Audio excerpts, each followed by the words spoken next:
Joining us now, our Canucks reporter, one half of the rink by duo with Andrew Wadden. Jeff Paterson joins for his Monday spot after filling in for you last week. How we doing, Jeff? Yeah, doing all right. Thanks for that, by the way. Appreciate No worries. It was fun. Lots to talk about. Commissioner says the cap isn't going up more than $1 million. Of course, you know, it's a trade. We're doing some horse trading here, so there's still some hope. But if in fact that is how it's going to shake out, it is only a $1 million increase to the spending limit for next year. And let's face it, we've gotten used to this over the course of the pandemic.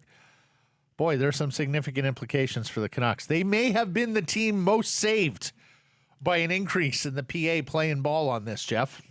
Yeah, it was funny. I was reading, I think it was a Daily Face-Off story after I missed the commissioner's press conference on a sunny Saturday afternoon, so I was trying to sort of catch up a little bit and see what he had talked about, and I'd seen a few of the tweets, but there was a Daily Face-Off story about the cap, so I clicked on it and I started to read, and about 5 paragraphs in, it was something along the lines of, teams that perennially struggle to manage the cap properly, like Vancouver. And I was like, all right, I guess that's how they're seen now in hockey circles. So, yeah.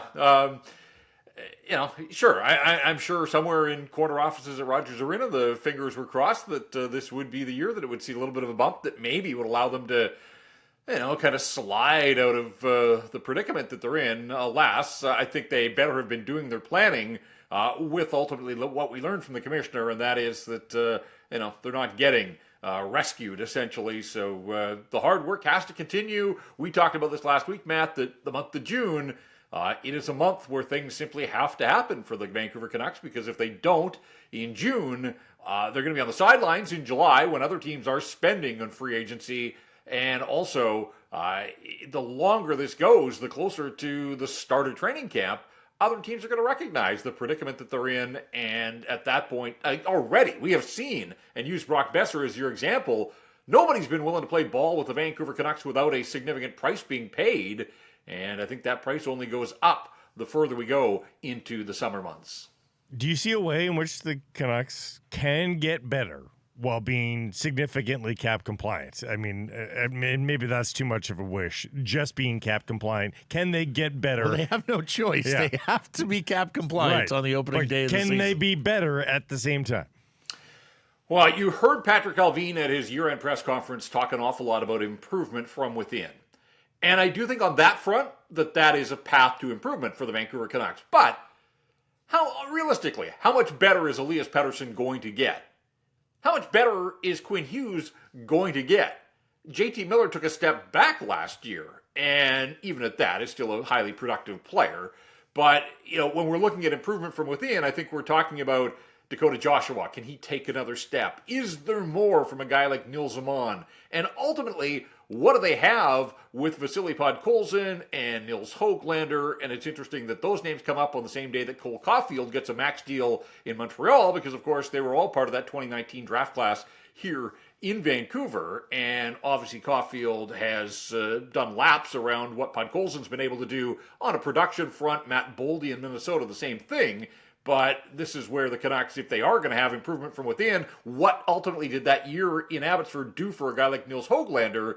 And can he make the jump back to the National Hockey League and hit the ground running? So, there are places that they can improve from within, but we also know that this team is going to be actively trying to address that third-line center position. And I don't know that they can accomplish what you said there, Blake. I mean, ultimately, yes, they have to be cap compliant, so they don't get a participation medal just if they get under that salary cap ceiling. And then you're right. Like, the other part of the challenge is they say themselves that they expect to be a playoff team, or at least be able to compete for a playoff spot. Well, we know that the slow start last year and the coaching change and all of those things, like, nobody's got an appetite to go down that path. I have to imagine that they'll get through this coming season without another coaching change. It won't be 3 seasons in a row where they feel that they have to make that move. But, yeah, I mean, how do they get better ultimately? And I suppose a healthy Thatcher Demko for the entire season, that could go a long way to helping this club make up some of the ground that it missed out on in the early stages of last season. Do you think there's still a pathway, Jeff, for Vasily Podkolzin to be the type of player, as you mentioned, that Caulfield or Boldy can be? Do you still see the upside in Vasily to be a top 6 winger, or are we lowering expectations at this stage? I'm not ready to give up because they need this guy. A 10th overall pick, and I know every draft is different, but boy, when you see what Colorado was able to get in Mikko Rantanen back in his draft class at the 10 position, you can find gems there. Now, do the Canucks have a gem in Vasily Podkolzin? I wouldn't be willing to go that far. And last year did feel like a big step back. I think everybody wanted to be patient, but ultimately, now that the season's over, a year that, when he was in the NHL, just didn't seem to have that same sort of flair that he showed as a rookie, and then ultimately sent down to the minors, brought back, and the second part of his season at the NHL level really was a bust, and then got injured at the end. So, there was a lot of drama last year for him, obviously, and again, another young player that's had to play for a bunch of different coaches, and that can't be easy as he transitions from one country to another, one lifestyle to another, essentially. But they need this guy. And the hopes of him scoring at the rate of Caulfield or Boldy, I probably have given up on that idea. But, can he be a guy that, and how much did we hear of Rick Tocchet and wall work and board battles? Like, if ever there's a guy that plays into that, Vasily Podkolzin would seemingly be that guy. I still want to see him integrated into the penalty kill. Penalty kill's dead last. Like, what do you have to lose by trying some other people? And Tocchet was willing to experiment a little bit, but why not give Vasily Podkolzin, and in fact, maybe challenge Vasily Podkolzin, to find a way to excel in that area, because certainly they can use him. I think he's going to be the kind of guy late game when you're protecting a lead that is out there, laying his body on the line, blocking shots, again, winning board battles to clear pucks and those types of things. But again, this is a 10th overall pick. Like, you can find guys at league minimum that could give you a lot of those types of things. I mean, he was picked 10th overall for a reason. So I don't want to believe that ship has sailed. He's young enough yet, but boy, this coming year just feels like a massive year for him to really get his NHL career sort of back on track and give us more of what we saw from him as a rookie. Let me bring up another 10th overall pick, Valeri Nichushkin. 5 seasons into the league, his best year was a 34-point season, which was his rookie year. He was mired in the 20s for the next 4 seasons, and then, boom, explodes in the last couple, and he's 28. It took him a long time to figure out how to be a power winger in the National Hockey League. I hope it doesn't take that long for Podkolzin, and I think there's been enough signs that he could probably do it sooner than that, but that'd be nice for a player like that. And other players, cheap players, but I mean, man, we're putting a lot of stock, we're putting a lot of hope into guys like, it's one thing to ask that of Podkolzin because he's a 10th overall guy, asking more out of Joshua and Amon. Like, if you get it, great, but you can't be leaning on that. You can't be depending on that. And then you're just asking for wizardry in the front office to make trades that work out. Well, and as Jeff notes, there's only so much you're going to get at improvement from within from bottom 6 forwards, right? Like, it was one thing to say that with Elias and Quinn Hughes because it meant that, maybe the point totals could jump by 20 or 30, and in Elias's case, on the blue line it too. did. But yeah. And guys, I think you have to take into account, I mean, just based on the percentages, you probably have to be expecting that, Andrei Kuzmenko could very well take a step back and could still be a really productive player, but his second year, the league's going to be on to him. The shooting percentage may not be where it is, and so if you're expecting, that's why I didn't mention him as a guy that, I do think Elias Paterson can give you incremental growth, but I don't think Elias Paterson's a 120-point scorer. I think he could be on a run of 100-point seasons here for a while, and Quinn Hughes, I suppose there's probably a little more room for him to give, certainly on the goal-scoring side of things, but again, Quinn Hughes isn't getting to 100 points, but, you'd like to bank on him being a 70 to 80-point guy for a bunch of seasons here. So, yeah, I'm with you. Like, can they improve from within? Sure. But that's not the way that they're going to, that's not the path to this team's getting back to the playoffs and then ultimately building a contender. But on Podkolzin, if this turns out to be a swing and a miss, then realistically, you've already done that with Virtanen, you've done it with Juolevi, and we're talking about a third top 10 pick in this cycle. Like, how I don't know that the Vancouver Canucks could have the success that they want swinging and missing on 3 top 10 picks, all sort of in that same age range. Boy, that's an awful lot that would go by the wayside if, in fact, that happens. That's why I say I don't want to write them off. I want to be careful about that. But we know that, like, it's go time.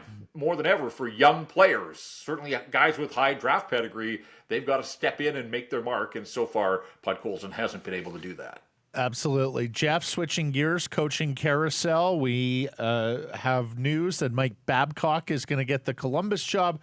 We have the Anaheim Ducks hiring a coach, and of course, that's where ex-Canucks coach Travis Green lives, right there in Anaheim and in Orange County. Flames gig and Rangers gig still available. Does it look like another off-season where Travis Green is left without a chair? And what do you think about the former Canucks coach? Are we going to see him on an NHL bench with the big whistle again? Yeah, I don't know. And just looking at these hires, it's fascinating.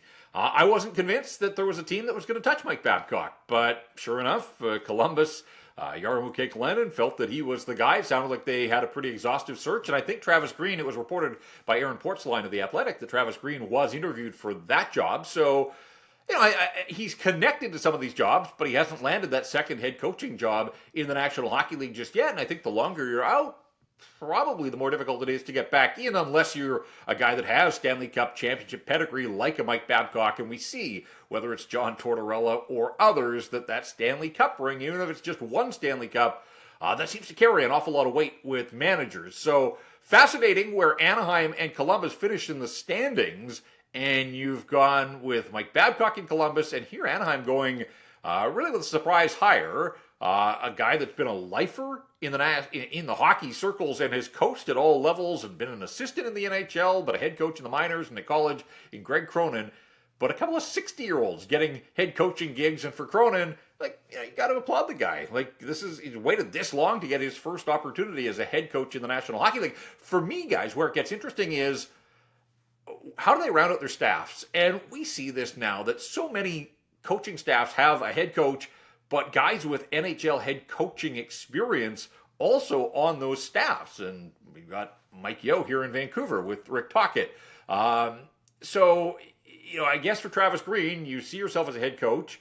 Do you wait and continue to wait for that opportunity, or are you better served to get back into the circle, get on an NHL bench, get a chair in this game of musical chairs, and see where it goes from there? But for Babcock, with the baggage that he comes back with, the fact that he's been out of the league for 4 years, I would think that he would almost need a co-coach or an associate coach, that somebody's been hands-on in the NHL. And again, Babcock with this reputation, and we'll see if he's done any rehab on that reputation. But wouldn't Bruce Boudreau as the good cop to Mike Babcock's bad cop?